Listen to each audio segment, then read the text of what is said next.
En esta tercera parte de la serie de videos acerca de las curiosidades de Corazón Salvaje de 1993, te contaremos todo acerca de cómo fueron realizadas las peligrosas escenas, tanto del duelo a tiros entre Juan del Diablo y Andrés, así como de la caída del caballo de Aimé que le produciría la muerte, entre otras curiosidades. ¡Comenzamos! Esto es Escenario 73, solo con los grandes del espectáculo.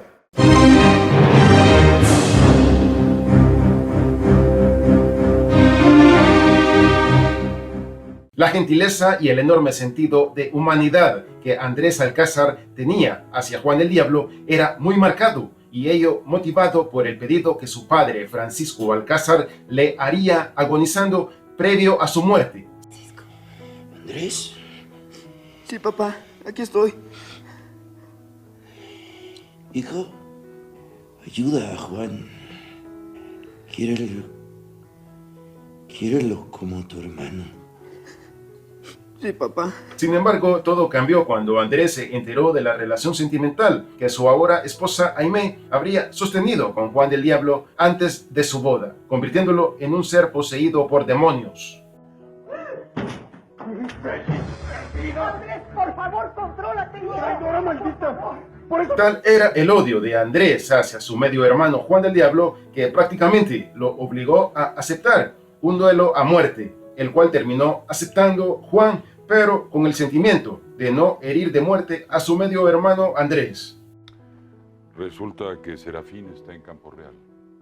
No me digas que lo lograron. Y Andrés está dispuesto a soltarlo, pero Me quiere a mí. No. pienso que quiere retarte a un duelo. Usted le dirá a Andrés que acepto. Algo que llamó la atención, siendo un dato muy curioso, es que al momento del duelo podemos ver más delgado a Ariel López Padilla, y hecho a consecuencia de la reducción de 8 kilos de su peso, para lo cual tomó una dieta de frutas y de agua para esta etapa de la telenovela, ya que quería darle mayor realismo a la depresión de su personaje, es decir, Andrés Alcázar.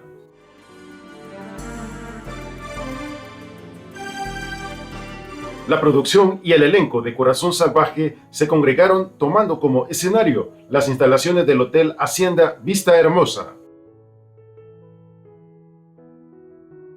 La grabación para el duelo a tiros entre Andrés Alcázar y Juan del Diablo comenzó muy temprano, habiendo para ello antes ensayado el efecto que simuló la herida que sufre Andrés en la mano derecha a causa del balazo que le da su medio hermano Juan del Diablo.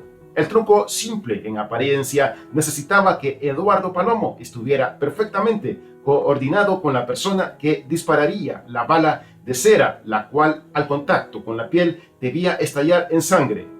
¡Arme! ¡Tire!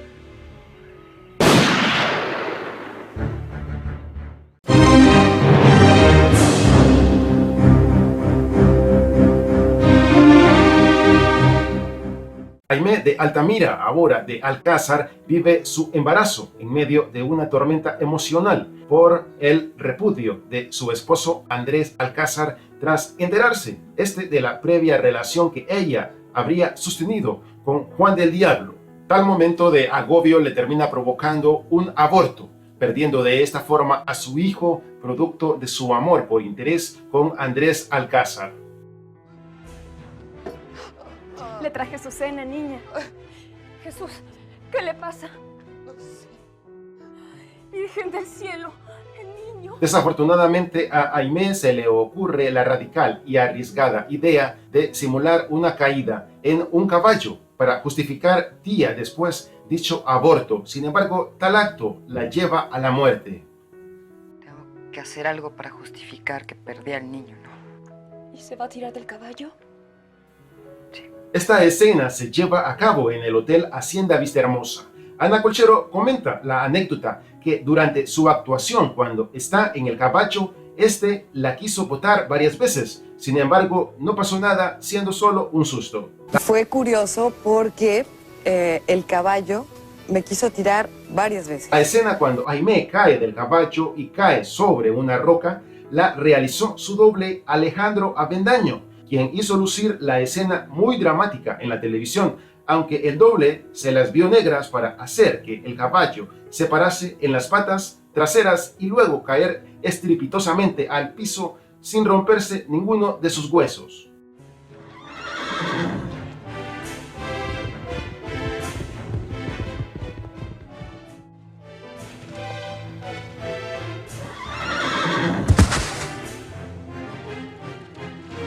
Luego Ana, muy bien maquillada, con sangre, magulladuras negras con morado y chichones postizos, puso cara de medio muerta y se acostó plácidamente en el lugar donde había caído el pobre doble. Al finalizar la trágica escena, Ana, el doble y el caballo fueron premiados con estruendosos aplausos y abrazos.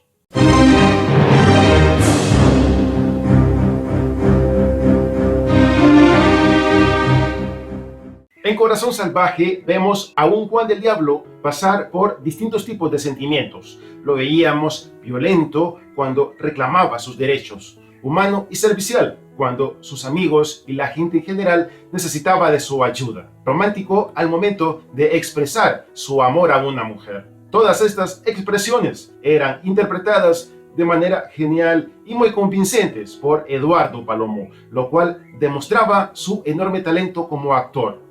¿Cómo se atreve? Señora, por favor, dejémonos de hipocresías.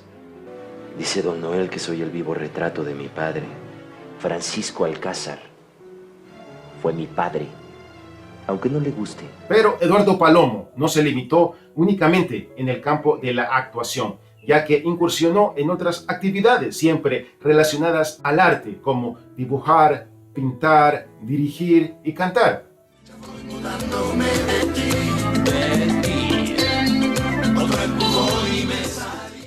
Yo empecé a trabajar a los 13 años de edad.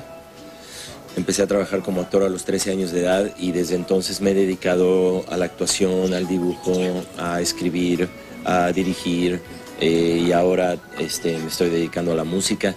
A mí me da mucho gusto hacer muchas cosas porque pienso que el arte no debe estar limitado a una sola forma de expresión.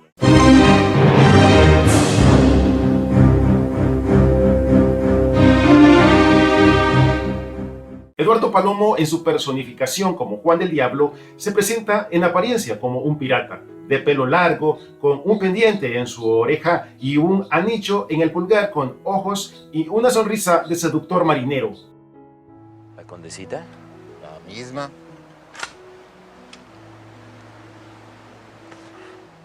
Al consultarle un medio en relación al significado que tienen tanto el pendiente como el anillo en el pulgar, respondió: el pendiente, ninguno. Sin embargo, el anillo proviene de una tribu de indígenas del México septentrional. Lo llevo en el pulgar derecho, como lo llevan los esclavos. Ellos eran esclavos de un patrón y nosotros lo somos de nuestro tiempo.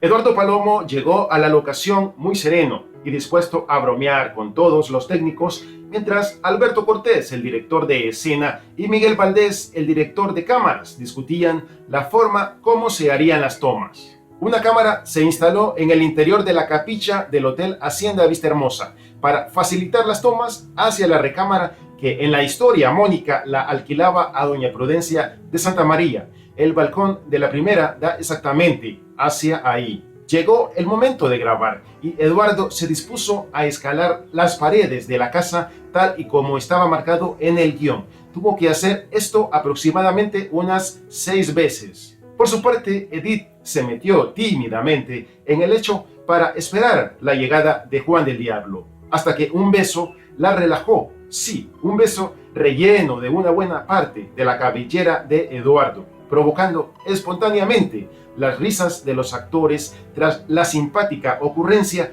de Edith González al decir: a esto le llamo un beso de pelos. Para Edith González, esta fue una escena difícil porque no se trata de reflejar lo que uno siente, sino lo que siente el personaje que se está interpretando, y en algunas ocasiones la domina a una la tensión. Sin embargo, entre Eduardo y yo hay confianza. Estamos seguros que este video fue de tu agrado y quedaste con las ganas de ver más curiosidades y contenido interesante de Corazón Salvaje de 1993. Para no perderte ninguno de nuestros videos, da clic en el botón de suscripción y en la campanita de notificación para no perderte ninguno de nuestros videos.